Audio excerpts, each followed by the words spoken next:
ಕ್ಷಮಿಸು ಕಂದ, ಕ್ಷಮಿಸು. ಈ ಪಾಪಿ ತಾಯಿಯನ್ನು ಕ್ಷಮಿಸು ಕಂದ.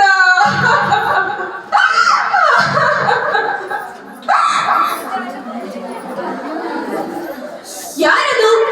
ಯಾರು ಇಷ್ಟೊತ್ತಿನಲ್ಲಿ ಈ ಸ್ಮಶಾನದಲ್ಲಿ ಅಳುತ್ತಿರುವುದು? ಯಾರು ಹೆಣ ಸುಡಲು ಬಂದಿರುವುದು?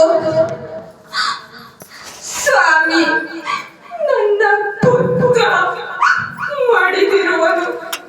ಅವನನ್ನು ಇಲ್ಲಿ ಸುಡುವುದಕ್ಕೆ ಒಂದು ಚೂರು ಸ್ಥಳವನ್ನು ಮಾಡಿಕೊಡಿ ಸ್ವಾಮಿ. ನೋಡಮ್ಮ, ಇಲ್ಲಿ ಸುಡಬೇಕಾದರೆ ಕೆಲವು ನಿಯಮಗಳಿವೆ.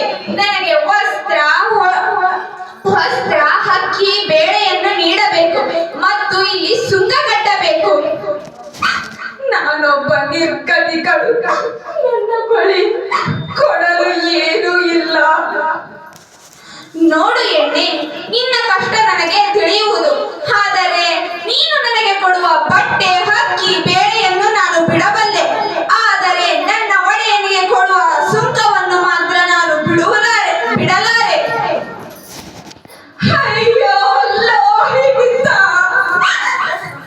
ಹೇಗ ಚಕ್ರಾಧಿಪತ್ಯವನ್ನಾಳಬೇಕಾದ ನೀನು ಈ ಸ್ಮಶಾನದಲ್ಲಿ ಒಂದಿಷ್ಟು ಜಾಗವಿಲ್ಲದಂತಾಯಿತಲ್ಲ ಕಂದ ಲೋಹಿತಾಶ್ವ. ಹೆಣ್ಣೆ, ನೀನು ಹೇಳುತ್ತಿರುವುದು ನನಗೆ ಒಂಚೂರು ಅರ್ಥವಾಗುತ್ತಿಲ್ಲ. ಇದಕ್ಕೂ ಮೊದಲು ನೀನು ನಿರ್ಗತಿಗಳೆಂದು ಹೇಳಿದೆ. ಆದರೆ ಈಗ ನಿನ್ನ ಮಗ ರಾಜನಾಗಬೇಕೆಂದು ಹೇಳುತ್ತಿದ್ದೆಯಲ್ಲ? ಹೌದು, ಸಪ್ತ ವಸುಂಧರೆಯನ್ನಾಳುತ್ತಿದ್ದ ಹರಿಶ್ಚಂದ್ರನ ಮಡದಿ ನಾನು. ಇವನು ನನ್ನ ಮಗ, ಏಕಪುತ್ರ ಲೋಹಿತಾಶ್ವ ಹರಿಶ್ಚಂದ್ರ. ನಿನಗೆ ನನ್ನ ಪತಿ ಗೊತ್ತೇ? ಗೊತ್ತು. ಸಕಲ ಐಶ್ವರ್ಯವನ್ನು ದಾನ ಮಾಡಿ ಹೆಂಡತಿ ಮಕ್ಕಳನ್ನು ಜೀತಕ್ಕಿಟ್ಟ ಕಪಟಿ. ಸಾಕು ನಿಲ್ಲಿಸು ನಿನ್ನ ಕಠೋರ ಮಾತುಗಳನ್ನು ನಾನು ಕೇಳಲಾರೆ. ಯಾಕೆ? ಅವರ ಬಗ್ಗೆ ನಿನಗೇನು ಗೊತ್ತು? ಅವರು ಸತ್ಯ ನಿಷ್ಠೆ ಧರ್ಮದಿಂದ ನಡೆದು ನುಡಿದವರು. ಸಾಕು. ಸತ್ಯ ಹರಿಶ್ಚಂದ್ರನ ಮಡದಿ ನೀನಾದ ಮೇಲೆ ನಿನ್ನ ಬಳಿ ಸ್ಮಶಾನದ ಸುಂಕ ಕಟ್ಟುವಷ್ಟು ಹಣವಿಲ್ಲವೇ? ನೀನು ಅಷ್ಟೊಂದು ನಿರ್ಗತಿಗಳಲ್ಲ. ಹೋಗಿ ನಿನ್ನ ಒಡೆಯನ ಬಳಿ ಕೇಳು. ಅವನು ಕೊಡದಿದ್ದರೆ ನಿನ್ನ ಮಾಂಗಲ್ಯವನ್ನು ಮಾರು. ನನ್ನ ಮಾಂಗಲ್ಯ? ಅಂದು ಋಷಿ ಮುನಿಗಳು ನನಗೆ ಒಂದು ವರವನ್ನು ನೀಡಿದ್ದರು. ನಿನ್ನ ಮಾಂಗಲ್ಯ ನಿನ್ನ ಪತಿಗೆ ಬಿಟ್ಟರೆ ಬೇರಾರಿಗೂ ಕಾಣದು ಎಂದು. ಅಂದರೆ ಇವರೇ ಸ್ವಾಮಿ, ನೀವೇ ಸತ್ಯ ಹರಿಶ್ಚಂದ್ರ ಅಲ್ಲವೇ? ಹೌದು ಚಂದ್ರಮತಿ, ನಾನೇ. ಸ್ವಾಮಿ, ನಮ್ಮ ಪುತ್ರ, ಏಕಮಾತ ಪುತ್ರ ಲೋಹಿತಾಶ್ವ ಮಡಿದಿರುವನು. ಅವನನ್ನು ನೋಡಿ ಸ್ವಾಮಿ. ಸತ್ಯ ನಿಷ್ಠೆ ಧರ್ಮದಿಂದ ನಡೆದು ನುಡಿದರೂ ನನಗೆ ಕಷ್ಟ ತಪ್ಪುತ್ತಿಲ್ಲ. ಏನೇ ಆಗಲಿ ನೋಡು, ಈ ಸ್ಮಶಾನದಲ್ಲಿ ಲೋಹಿತನನ್ನು ಸುಡಬೇಕಾದರೆ ನೀನು ಸುಂಕವನ್ನು ತರಲೇಬೇಕು. ಹೋಗಿ ತೆಗೆದುಕೊಂಡು ಬಾ.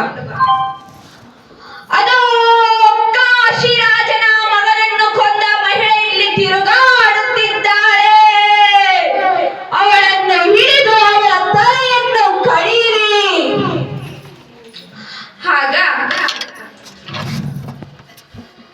ಸತ್ಯ ಹರಿಶ್ಚಂದ್ರ, ಸ್ವಾಮಿ, ಅದು ಕಾಶಿರಾಜನ ಮಗನನ್ನು ಕೊಂದ ಮಹಿಳೆ ಇಲ್ಲಿ ಓಡಾಡುತ್ತಿದ್ದಾಳೆ. ಅವಳ ತಲೆಯನ್ನು ನೀನು ಕಡಿ.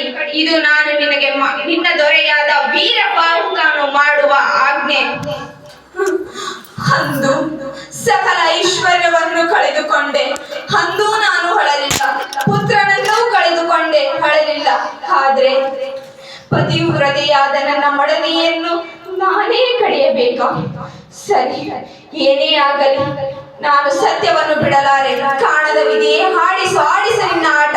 ಎಲ್ಲಿಯ ತನಕಾದರೂ ನಾನು ಸತ್ಯವನ್ನು ಮಾತ್ರ ಬಿಡಲಾರೆ. ಚಂದ್ರಮತಿ, ನಿನ್ನ ಮಾರಣ ಹೋಮಕ್ಕೆ ಸಿದ್ಧರಾಗು. ಸ್ವಾಮಿ, ನನ್ನದೆಂತಹ ಅದೃಷ್ಟ!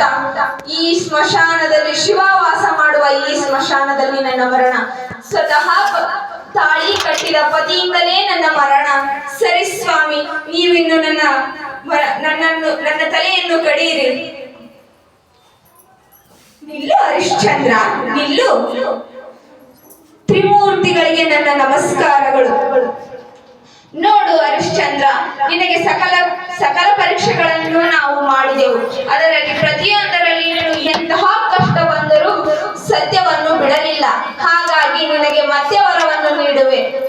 ಮರಣ ಹೊಂದಿದ ನಿನ್ನ ಪುತ್ರ ಪುನರ್ಜನ್ಮವನ್ನು ಪಡೆಯಲಿ ಮತ್ತು ಕಳೆದುಕೊಂಡ ಸಕಲ ಐಶ್ವರ್ಯವು ನಿನಗೆ ದೊರಕುವಂತಾಗಲಿ.